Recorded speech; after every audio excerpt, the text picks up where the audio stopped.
In an alternate reality, Pluto is still deemed a planet by NASA. So, in that version of Build Divers Re-Rise, Hiruto would have built the Plutone Gundam. But in our reality, that is not the case. But in terms of Gundams that are named after Pluto, we have this one to settle for. What is going on, guys? MJ2005 Gundam here, and today I'm going to be reviewing the P-Bandai high-grade Gundam Plutone from Mobile Suit Gundam 00F and Mobile Suit Gundam 00P. So right off the bat, I noticed that the head looks extremely off, just because the V-fin looks like it's too long and the mouthpiece looks like it's too large. Basically, it looks like Bandai reusing the design of the high-grade Dynamis head and implementing elements of the Gundam Plutone into it, which is a little bit of a disappointment because I expected them to follow the liner as strictly as possible. Now, going on to the general design itself, the upper body does look pretty good to me. I think it does look very nice, but the lower body, it's just not for me because of the thick armor and ending the legs in tiny feet. Yeah, because the design to me is basically the baby of the Nadale and the Virtue, so you have some elements of both. Now, sticker wise, this thing does not come with too many stickers, so all you get are the red dots on the sides of the V-fin, which I still recommend you guys to go paint it in, and the eyes, and there is supposed to be a sticker underneath this copper piece, but you really can't see it with the dark clear green. Structurally, this thing is very sound. Like, I can really go wild with it with the poses, and especially because the GN cables connect the entire body together. Even if they dislodge, they are still on the Plutone, so you guys don't need to worry about this thing falling apart. Not that you need to anyways, because yeah, this kit is as solid as a rock while maintaining the flexibility of a model kit. So structurally, this thing is good. Looks a little bit controversial to me, but overall, the looks is definitely worth the money. Moving on to articulation now, the head is on the traditional double ball joint, but don't go too far with it. So you can do the funky chicken, move about, all that kind of good stuff. The arms are on the swivel out body cap, not that you can swivel it out too far because of the design. The shoulders can rotate, but they can be inhibited by the GN cords over here. The arms can go out that far. They can rotate above the elbow. Bent at the elbow at two joints, it can produce a 180, but due to the design, it doesn't really allow it to bend 180 going forwards. The panel over here can open up for some reason. Maybe it's due to the GN field that it can deploy. I'm not really too sure. But the wrists are on ball joints, which are pretty nice. The stomach and waist, yeah, you can rotate it, but of course the GN cords can inhibit the rotation. And a little bit of crunches, not too much. Front skirts can stay in there even separated. Side skirts can move out to the side. Back skirts cannot move as usual. The legs, you can actually perform the funky dance in there, but it is rather tricky to get it to move.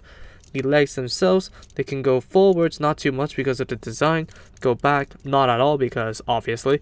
Go out to the side, almost all the way. It's a little bit cuffed in by the thigh joint. That can rotate at the thigh. And a double jointed knee, which looks pretty good. And then the foot over here can move forward and back, and it has a ball joint in the feet, and there's no toe movement. And the backpack over here, the wings for the core fighter can expand over here. They can rotate up and down, although slightly on the body, and the wings can come out. So all in all, articulation on this guy is definitely pretty good, although the design does kind of hinder some of the articulation that could be used. But that still doesn't stop this kit from pulling off amazing poses. Accessory wise, you do get the generic Gundam loadout. So on the body, you do have the beam sabers stored in the knees. So you can actually use some tools and just pluck the beam saber out just like so, but you can also detach the knee pads if you find plucking it out straight from the knee hard. It just sat in there loosely, but for some reason when the knee armor is on, it just stops moving, so that's magical, and you can pluck it out that way. This kit does come with two varieties of beam effects. One of them is the beam saber, so you can plug that in, and I don't know if this thing can adjust the beam length because it does come with the beam dagger. So you do get 2 different lengths of beam sabers for you to choose from. And the remainder is still on the plate because I can't be asked to cut them out. Next up on the menu is the GN beam rifle, which looks exactly like the Nadale, the Raphael, but with an underslung scope with a green sticker for that.